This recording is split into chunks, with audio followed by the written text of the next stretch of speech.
It is good for us to continue examining the life and example of this great patriarch Joseph, as we have been hearing about him in the book of Genesis.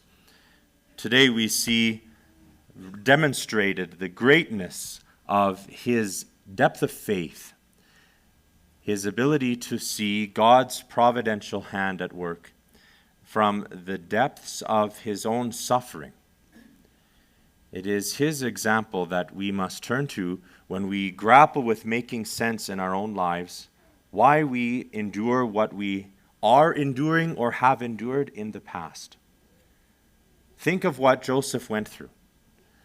A young, innocent boy, taken on a little trip with his big brothers. Imagine how excited he must have been to get to be with them. Enjoying the beautiful coat his father just gave him. And in one afternoon, stripped of his coat, beaten by his brothers, thrown into a pit, and when foreigners come by, sold to them, because the brothers didn't, any one of them, want to be responsible for his blood. So they said, just get rid of him. Taken into a foreign land and made a slave. If we want to talk about trauma, that's probably the definition. And then, many, many years later, grown now into manhood, having been entrusted with a role of authority in Pharaoh's kingdom, he discovers himself in a position to feed his brothers who sold him into slavery. And he does. He says to them, "Do not be dismayed and angry with yourselves because you sold me here. For God sent me before you to preserve life." In that moment, all of Joseph's past sorrow and suffering instantly made sense to him. He found God's hand at work in that.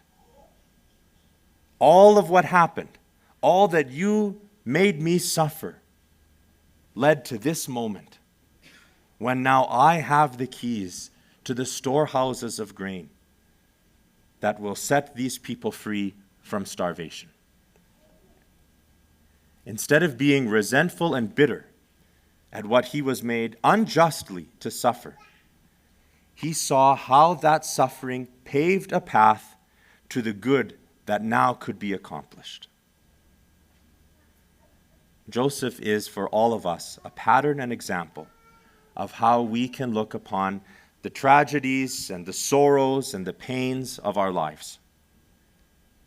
That eventually, and always in the rearview mirror, can we look backwards and say, none of what is now about to happen, which is good, could have been possible if these preceding events had not led up to it.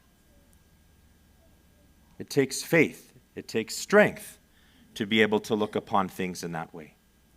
But if we do, we will then have the power to rise above the tragic events of our lives and see them no longer as tragedies, but as the providential hand of God, our Father, at work in our lives, leading us to the good that He has ordained for us and for many others from the beginning of time.